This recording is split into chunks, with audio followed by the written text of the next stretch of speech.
a gente tem uma pauta recente, um vídeo de uma conselheira tutelar de Santa Catarina que ganhou espaço aqui na imprensa, que eu preciso repartir, compartilhar com vocês. Vamos colocar esta entrevista, se é que a gente pode chamar disso, dessa conselheira falando sobre vacinação obrigatória infantil contra a Covid-19. Então, aquele adolescente, ele não é uma propriedade do pai e da mãe, ele é um sujeito de direitos, e é nessa lógica que a gente entende que quando a vacina é obrigatória, precisa ser feita independente do desejo do pai e da mãe, né? A gente orienta que busque uma informação junto a um advogado sobre o que é a responsabilização que vai acontecer, né? O que isso significa. Enfim, nesse primeiro contato, normalmente, eles voltam atrás e acabam aplicando os imunobiológicos. Quando a recusa se mantém, então a gente faz uma representação ao Ministério Público, podendo também acionar diretamente a vara da família. Nenhuma criança vai ser impedida de frequentar a escola por não ter a vacina. A apresentação do comprovante das vacinas está elencada no rol de documentos que se apresenta no ato da matrícula. Agora, aquele pai e aquela mãe que não apresentam, não significa que o filho não vai poder matricular. Isso é um outro direito que nada tem a ver com a saúde. Então, não basta ir lá no pediatra e o pediatra escrever uma declaração que contraindique a vacina. Ele precisa comprovar que aquela criança tem alguma coisa de saúde que realmente impeça ela, alguma alergia a um componente específico da vacina que impeça ela de fazer. Contraindicação, ela tem que estar sustentada num exame que comprove que realmente aquela criança não pode fazer aquela vacina específica. Uma vez que a ordem é dada, Adriles, uma vez que a diretriz é estabelecida de acordo com a legislação, a gente sabe, né? Depois que ganha embalagem institucional e legal, você fica totalmente refém do sistema. Você vira um autômato, você não pode questionar nada. Vamos lá. Eu vou falar, ao contrário da Paula, eu vou falar do assunto proibido e tendo como referência as normas científicas, as conclusões que a ciência chegou para exatamente me contrapor a essa decisão. A ciência dizia, até bem pouco tempo atrás, e isso era um axioma praticamente inviolável, que as crianças eram o público, eram a população mais indefensa, menos propensa a que tivessem sintomas da Covid-19. Ou seja, então a gente tem que fazer um cálculo de risco. Você vai vacinar toda a população infantil com uma vacina, por mais que eu ache que ela seja segura do ponto de vista estatístico, mas uma vacina que ainda está em fase, nas suas fases iniciais de experimentação, uma vacina que não inibe exatamente o contágio, sendo que as pessoas estão tomando 2, 3, 4, 5, 6 doses de vacinação, que pode, eventualmente, gerar algum sintoma a médio e longo prazo. Numa população, a população infantil que eu digo, que pode ter, que não necessariamente, praticamente não tem sintomas da Covid, então é uma coisa assim, você vai submeter um filho a um risco maior pela vacinação do que pela Covid, segundo a própria ciência atesta. E aí um pai, uma mãe, que não é exatamente dono do filho, mas é pai e mãe de um filho, que tem, de posse dessas informações, é obrigado a vacinar seu filho, sua criança? É essa questão que eu coloco, então, de base de conhecimentos científicos que são colocados. Você obriga o seu filho a tomar exatamente o imunizante. Isso é correto? A gente fala, né, muito se falou sobre Bolsonaro, sobre a gestão do Bolsonaro, que ele teria tido um discurso irresponsável sobre a vacina, e eu concordo em certa medida, tá? Eu concordo em certa medida. Uma coisa é você dizer que a vacina não foi testada, outra coisa é você dizer que a vacina espalha AIDS ou coisa do tipo. Eu acho que ele exagerou na dose da proteção da população, falando mal da vacina especificamente. Eu acho que foi um exagero, sim. Então, dizendo isso, eu acuso o governo Lula de estar politizando da mesma forma do outro lado, ignorando algum tipo de afirmação científica, obrigando pai e mãe a fazer algo que eles podem achar, munidos dessas informações científicas, que eles podem achar algo imprudente.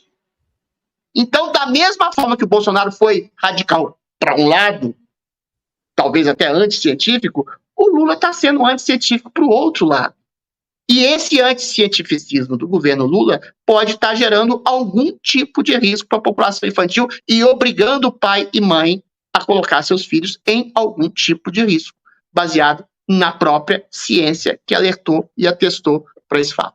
Satie, eu acho, na verdade, que o Bolsonaro adotou uma postura de ceticismo com relação a estudos que foram feitos, agora refeitos, que davam uma eficácia de 99%, depois caiu para 40%, depois caiu para 30%, depois teve vacina que foi impedida de ser comercializada no exterior e aqui no Brasil, e daí você começa a falar, pô, se existe margem de dúvida, você não pode sair por aí falando em nome da ciência, né? Principalmente se existe uma grande margem de dúvida de algo novo. É simples isso. Mas, de novo, eu acho que, na verdade, eles usam a questão da saúde como um subterfúgio para invadir tua família, cara. Para mim é muito simples o discurso deles. Com certeza.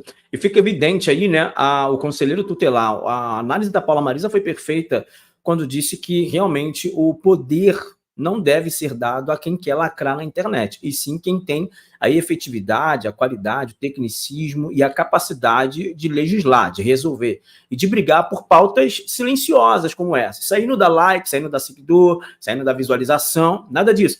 Mas existem pessoas por trás dos bastidores tentando cercear o direito à liberdade das nossas famílias, que é o nosso bem mais precioso, é o nosso maior patrimônio. Veja, é uma conselheira tutelar que, inclusive, no ano passado, houve um grande envolvimento da direita nessa eleição, que era uma eleição desconhecida até então por nosso espectro, onde pessoas se colocaram à disposição do pleito, foram bem-sucedidas com a movimentação da direita no Brasil inteiro.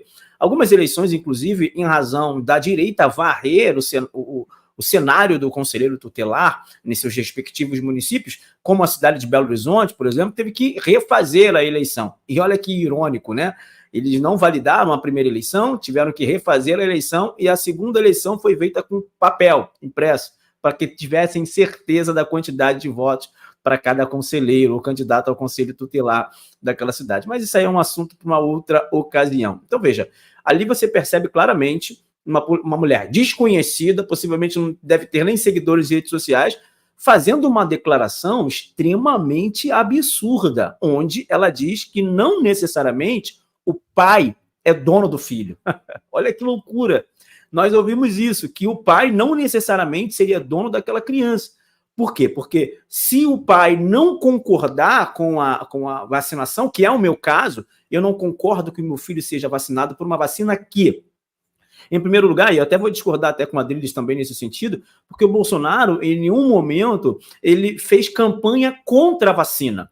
Ele se colocou numa posição de dúvida em razão de que, veja, o Estado seria responsável caso houvesse um problema colateral com o paciente, com a pessoa que foi ali vacinada com aquele tipo de produto. Então, haviam diversas restrições impostas, inclusive pela indústria farmacêutica aos governos, que o ônus de toda a situação ficava com os governos. O bônus do lucro e do recurso ficavam com as grandes corporações. Mas o ônus, toda a dificuldade e ações judiciais que poderiam vir por razão de consequência de má aplicação ou de efeito colateral, ou aquela palavrinha que a gente está ouvindo muito entre jovens de 24, 30 anos, jogadores de futebol, vôlei, atletas, o mal súbito. Lembra do mal súbito? E tanta gente aí morrendo de mal súbito. Isso tudo seria culpa do governo. Por esta razão, ele coloca-se numa posição de ceticismo e, de nenhuma maneira, ele ficou militando contra a vacina.